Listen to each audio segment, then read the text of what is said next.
You got to be the number one salesperson. And if you're not good at sales right off the bat, you got to get good because you can't give it off to somebody else. Nobody sells your business better than you. And if you need to find somebody to do it, make sure you're training them and they're out there presenting yourself, presenting your company.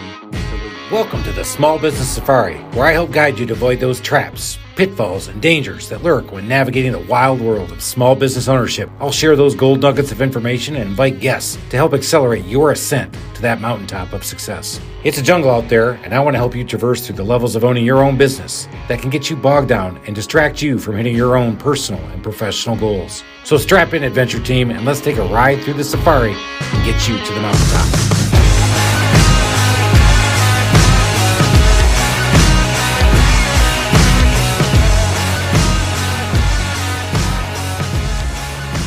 Hey there, adventure team. This is Chris. I'm talking about the episode 5 minicast right now.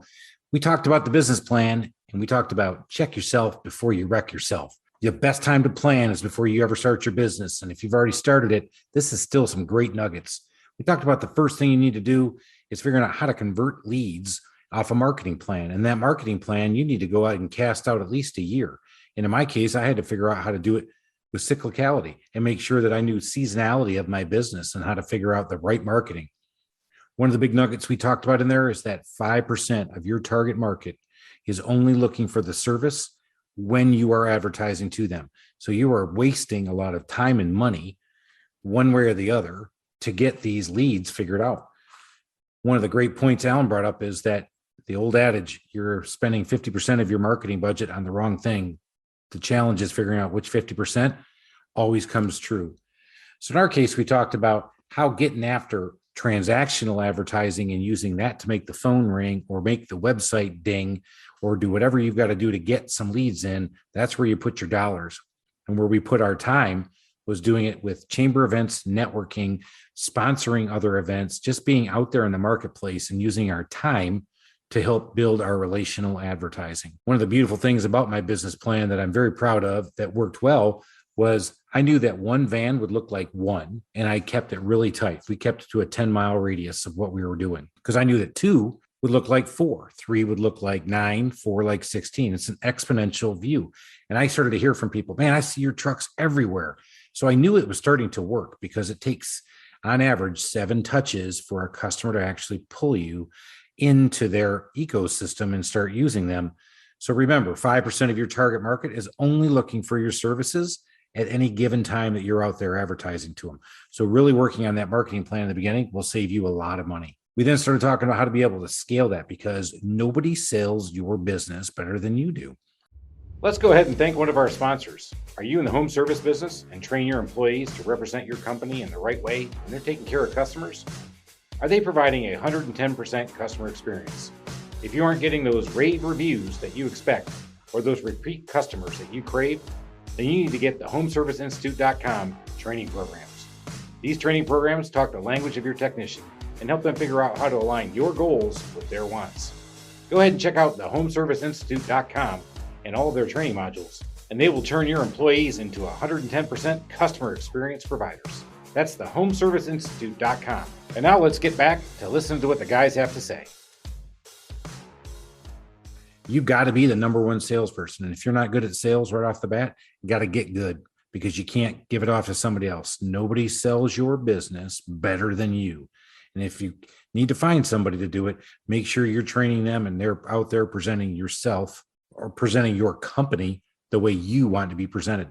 One of the first key hires that we all talk about is you've got to have that smiling face on that phone because 50% of your phone calls will go to somebody else who are helping it. And we talked about 50% of all of our leads are still phone calls and somebody still has to get on the phone to go ahead and make that transaction. So having that warm, smiling face that understands your business, that presents that image over the phone the way you want is key. And that's a key hire. You need to always be closing when you first get started because you're trying to get out there. You're probably not as good as what you want to be yet, but you've got to go out there and be able to not only deliver on what you're doing, but convince people to come take a look and see what you're about.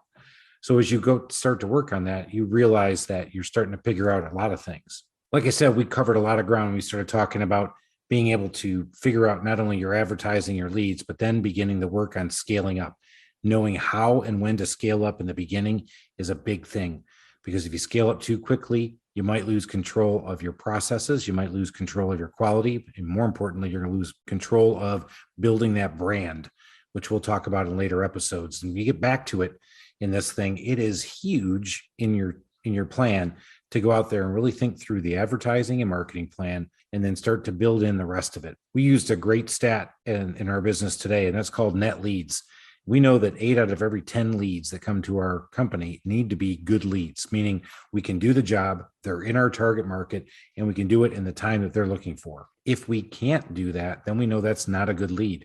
And that helps us dial in our advertising, because we're always measuring where the advertising dollars go versus what gets converted into a lead, gets converted into a customer, and ultimately into a profitable transaction. At the end of this, you have got to have a realistic expectation on break even and what kind of profit you're going to get. I went into it being the smartest guy in the room. And like I said, you got to check yourself before you wreck yourself. And I did not check myself enough in that. And I felt like I could break even in 16 months. Truth of the matter is, I started at the beginning of a recession, so it slowed me down. But I really felt like it was going to pick up quickly and I was going to be able to break even. And the truth of the matter is, I had one guy tell me it was going to take about 2 to 3 years to break even. And in my case, that was about what it was at. So in the home services business, as I grew out of the recession, once I hit that break even, it really started to take off from there. So here's the gold nuggets. Go ahead and take a look and take a listen. If you got time to go take a listen to the 45 minutes, I promise you, you will be entertained with some of the mistakes and some of the great things we also did. So until next time, make it a great day, Adventure Team. Thank you for listening to this episode of the Small Business Safari.